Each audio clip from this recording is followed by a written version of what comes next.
الحمدللہ حمدا کثیرا طیبا مبارکا فیہ، اما بعد فاعوذ باللہ من الشیطان الرجیم، بسم اللہ الرحمن الرحیم۔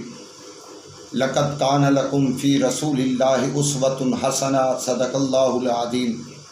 وقال النبی صلی اللہ علیہ وسلم صلوا کما رأیتمونی اصلی۔ صاحبوں، ساتھیوں، بزرگوں، بھائیوں، دوستوں، گزشتہ درس دے اندر سورۃ الفاتحہ دے عنوان تے گفتگو ہوئی کہ سورہ فاتحہ کلا ہوئے، مقتدی ہوئے، امام ہوئے، سفر وچ ہوئے، حضر وچ ہوئے، جو نہیں پڑھدا اس دی نماز نہیں۔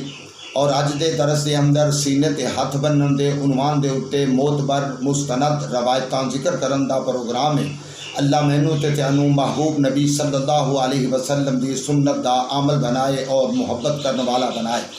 نبی علیہ السلام دا صحابی بیان کردا ہے، اور صحابی دا نام وائل بن حجر رضی اللہ تعالی عنہ نے قال صلیت مع رسول اللہ صلی اللہ علیہ وسلم فوضع یدہ الیمنی علی یدہ الیسری علی صدرہ۔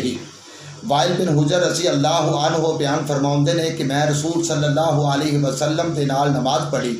آپ صلی اللہ علیہ وسلم نے دایاں ہاتھ بائیں ہاتھ تے رکھ کے تے سینے دے اُتے رکھ لیا۔ اور یہ روایت جہی ہے، یہ روایت متصل بھی ہے، مرفوع بھی ہے، غیر معلل بھی ہے، شاذ بھی ہے، صحیح ابن خزیمہ دے اندر بھی موجود ہے اور بلوغ المرام دے اندر بھی موجود ہے۔ اور دوسری روایت عن وائل ابن حجر قال حضرت رسول اللہ صلی اللہ علیہ وآلہ وسلم نہض الی المسجد ثم رفع یدیہ بالتکبیر ثم وضع یمینہ علی الیسری علی صدرہ، کہ نبی علیہ السلام دے نال میں حاضر ہویا تے آپ صلی اللہ علیہ وسلم مسجد وال گئے، آپ نے ہاتھ اٹھائے، تکبیر آکھی، پھر اپنے ہاتھاں دایاں ہاتھ بائیں ہاتھ دے اُتے رکھ کے تے سینے دے اُتے رکھ لیا۔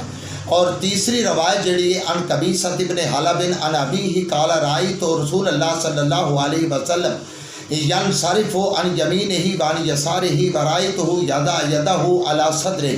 مسند احمد کی روایت ایک قبیصہ بن حلب بیان کرتے ہیں اپنے باپ کو کہ میں نے دیکھا رسول صلی اللہ علیہ وسلم، آپ صلی اللہ علیہ وسلم دائیں بائیں جدوں مڑے تے میں دیکھا نبی علیہ السلام نے آپ دا سجا ہاتھ کھبے ہاتھ دے اُتے رکھیا سی اور اپنے سینے تے رکھیا سی۔ اور عبداللہ ابن عباس رضی اللہ تعالی عنہ مفسر قرآن نے اور قرآن دے مفسر آقا علیہ السلام نے انہاں دے واسطے دعا بھی کیتی ہے کہ اللہ انہاں نو دین دی فقاہت عطا فرما، انہاں نو علم عطا فرما۔ اور انہاں نے فصل لرب کا وانہر دی تفسیر یہ کیتی ہے کہ نماز پڑھو اور سینے دے اُتے ہاتھ بنو۔ اس واسطے میرے بھائی صحابی رسول بھی بیان کر رہے ہیں اور حدیثاں بھی صحیح موجود نے۔ اللہ مینوں تے تانوں مرد ہوئے، عورت ہوئے، بچہ ہوئے، جوان ہوئے، بڑھا ہوئے، سارے ہم چاہیے کہ اسی سینے دے اُتے ہاتھ بنیے اور نبی علیہ السلام دی سنت عمل بنیے اور نبی علیہ السلام دی بشارت حاصل کریے۔ اللہ مینوں تے تانوں عمل بنائے۔ وآخر دعوانا ان الحمدللہ رب